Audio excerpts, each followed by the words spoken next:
Brothers and sisters of Africa, before we begin, please take a moment to like this video so that YouTube recommends it to more people who care about Africa's future. Your support helps us keep Africa's voice strong, independent, and truly African. In recent days, Burkina Faso has once again captured the world's attention.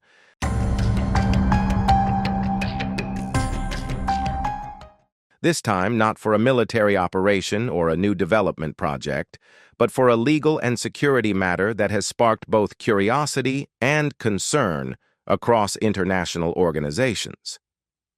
8 humanitarian workers have been arrested by Burkina Faso authorities on allegations of espionage and unauthorized intelligence gathering. According to official statements, the workers, who were part of an international non-governmental organization known as the International NGO Safety Organization, or INSO, were detained after security services found irregularities in their operations and data collection activities within the country. The arrests reportedly took place in the first week of October 2025, following a confidential investigation carried out by the country's intelligence services. The 8 individuals included both foreign nationals and local staff, among them the INSO country director. Authorities have not publicly disclosed all the details of the case, but government sources stated that the organization's activities went beyond its declared humanitarian mission. Investigators allege that INSO was collecting sensitive information on security movements, military deployments, and local defense initiatives, data that they say could have been transmitted to external parties. INSO, on its part, has denied any wrongdoing.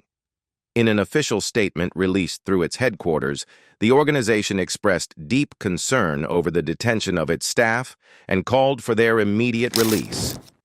It clarified that the information it collects is intended solely for humanitarian safety coordination, helping aid workers understand areas of risk and navigate volatile environments. The organization added that it has operated transparently in more than 20 countries and that its reports are shared openly with all humanitarian partners, including national authorities. Despite these assurances, the government maintains that the situation must be handled according to national security procedures.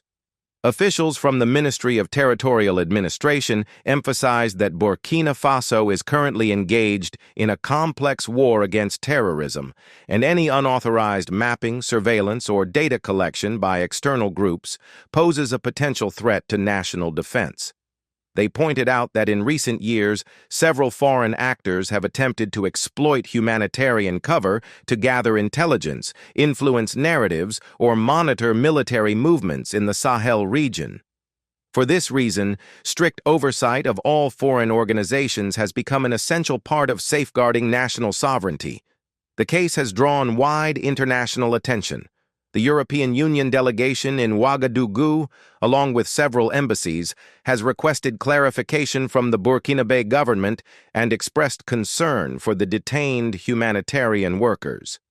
Meanwhile, the African Union's Peace and Security Council has called for restraint, urging all sides to follow due process and ensure that human rights are respected. However, in Burkina Faso itself, the general reaction has been measured. Many citizens have voiced confidence that the authorities will investigate thoroughly before drawing conclusions. Others view the arrests as a demonstration of the government's determination to defend national sovereignty and prevent infiltration at a time when the country is facing multiple threats. Burkina Faso's government under Captain Ibrahim Traoré has repeatedly stated that its top priority is the security and independence of the nation. Since assuming power in 2022, the transitional authorities have worked to strengthen internal intelligence systems, reform the defense structure, and increase local participation in the fight against terrorism. The establishment of the Volunteers for the Defense of the Fatherland, VDP program, for example, allowed thousands of civilians to join forces with the army to protect their communities. This grassroots approach has been one of the defining features of the country's current security policy. Yet, As the government expands its anti-terrorism efforts, it has also intensified scrutiny of foreign involvement in sensitive sectors, including humanitarian and media operations. The INSO case must therefore be viewed in that broader context. For years, Burkina Faso has been host to dozens of international NGOs, many of which operate in regions affected by insurgency. Their work includes delivering aid, coordinating humanitarian logistics, and monitoring access to vulnerable populations. While their contributions are recognized, tensions have occasionally surfaced when local authorities felt that some organizations were operating without sufficient transparency or coordination with state structures. The current situation seems to reflect those underlying frictions. Security analysts note that in conflict environments like the Sahel, information management can easily become a gray area. Data on attacks, troop movements, and displacement patterns is valuable not only for humanitarian coordination, but also for intelligence purposes. As a result, governments often impose regulations to ensure that such information does not fall into the wrong hands. Burkina Faso's insistence on tighter control aligns with its broader policy of reclaiming sovereignty in all sectors, from resource management to security cooperation. Since 2023, the government has reduced the presence of several foreign military and intelligence missions that once operated in the country. It has also increased cooperation with neighboring Sahel states, Mali and Niger, through the Alliance of Sahel States, AES, a regional framework aimed at mutual defense and economic integration. Within this alliance, security coordination is seen as an internal matter among member states rather than one dictated by external actors. It is in this environment of rising regional autonomy that the government's approach to foreign NGOs must be understood.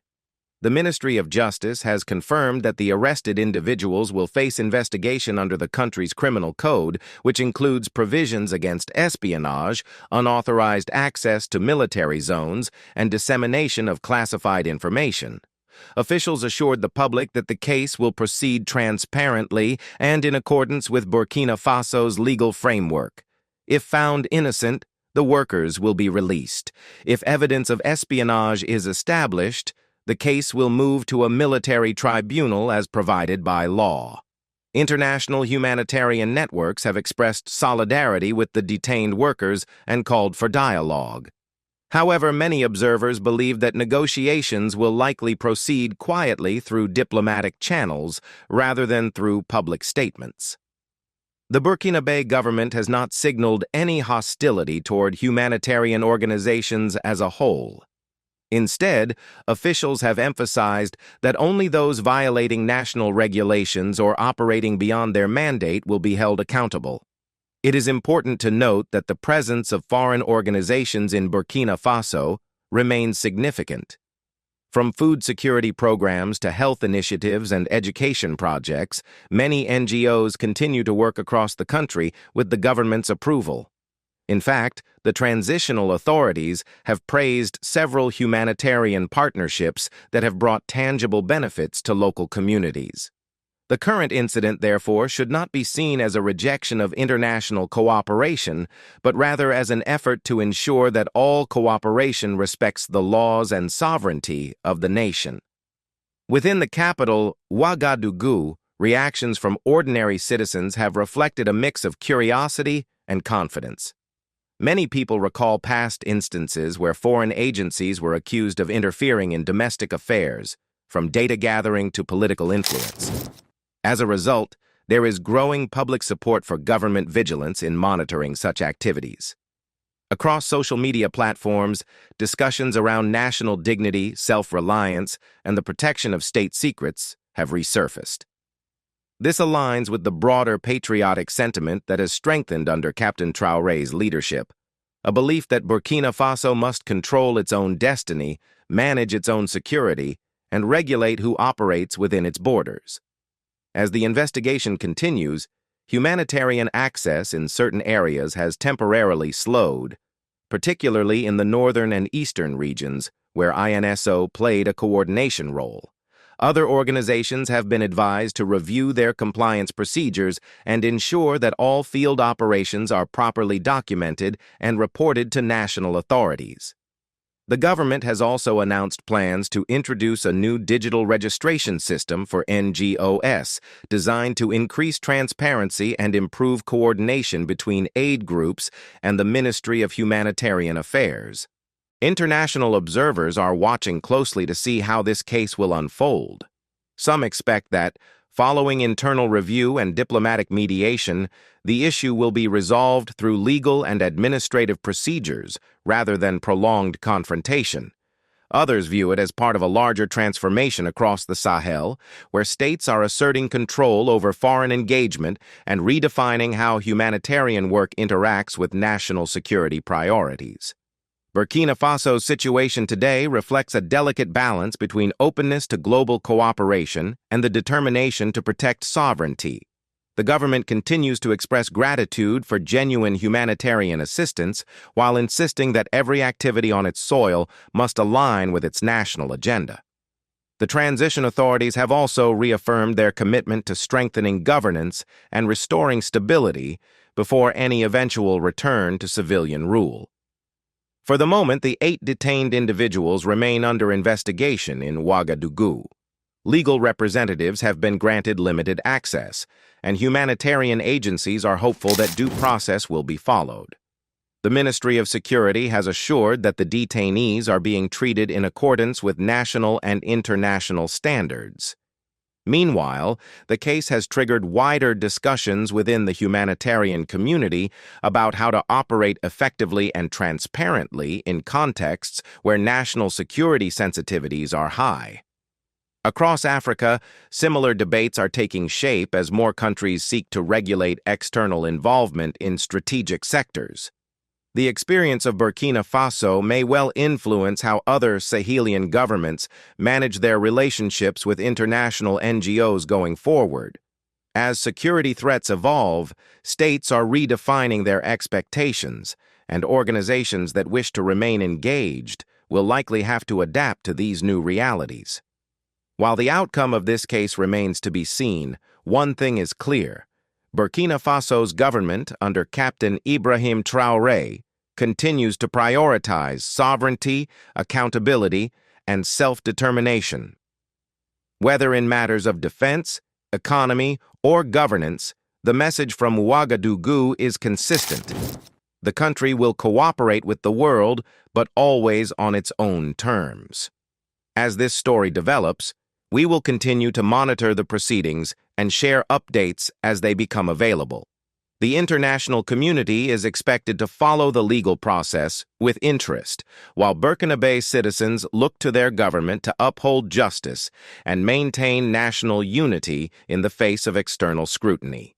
Dear viewers, if you appreciate our effort to bring you balanced and fact-based updates from across Africa, please take a moment to subscribe to Voice of Africa. Your engagement keeps this channel alive and independent.